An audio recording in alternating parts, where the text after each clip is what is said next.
Listen up! Hindi lahat ng nakangiti tunay. Hindi lahat ng bestie hanggang dulo.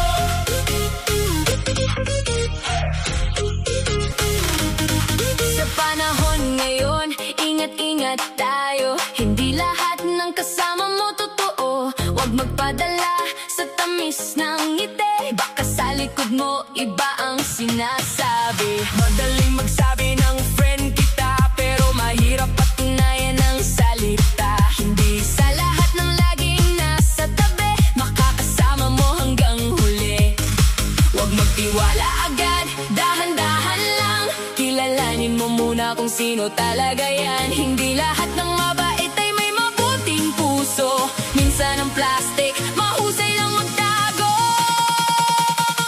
ang BFF Kung plastic, ang galing umarte. Sa harap sweet na sweet, sa likod may parte.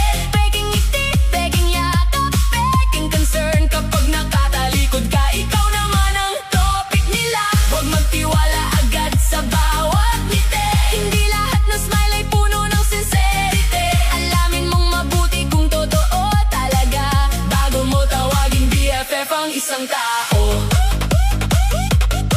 Material, cellphone, alahas, sasakyan. Kapag nawala, pwede pang palitan. Pero ang tiwala at pagiging totoo, kapag nasira na, mahirap nang buuin muli. Hindi kayang bilhin ng kahit anong pera. Ang pusong minsang niloko at sinira. Kahit gaano pa kalaki ang halaga, walang katumbas ang isang taong tapat talaga. Hindi isukatan ang dami ng kaibigan. Mas mahalaga ang tunay na samahan. Mas okay ng kakaunti pero totoo, kaysa napapalibutan ng mga plastic na tao. Plastic! Plastic, BFF kunwari. Sa harap mabait, pero may ibang story. Smile ka sa'kin, pero iba ang sinasabi. Sorry bestie, Hindi na ako madadali. huwag magpadala sa peking ngiti. Mas mabuting mag-ingat palagi. Kilalanin muna bago magtiwala. Yan ang sikreto para iwas sa drama.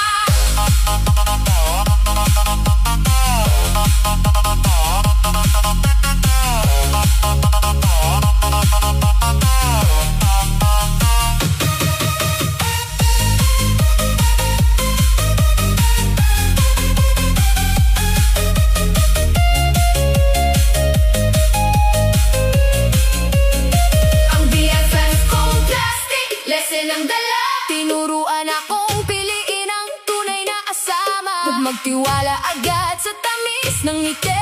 Hintayin mong ang gawa ang magsabi. Material, cellphone, Alahas, sasakyan, lahat yan kayang palitan. Pero ang tiwala at pagiging totoo hindi matutumbasan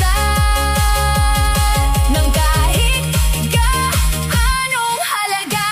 bago mo tawagin BFF Ang isang tao, siguraduhin mong totoo ang ipinapakita niya sa'yo.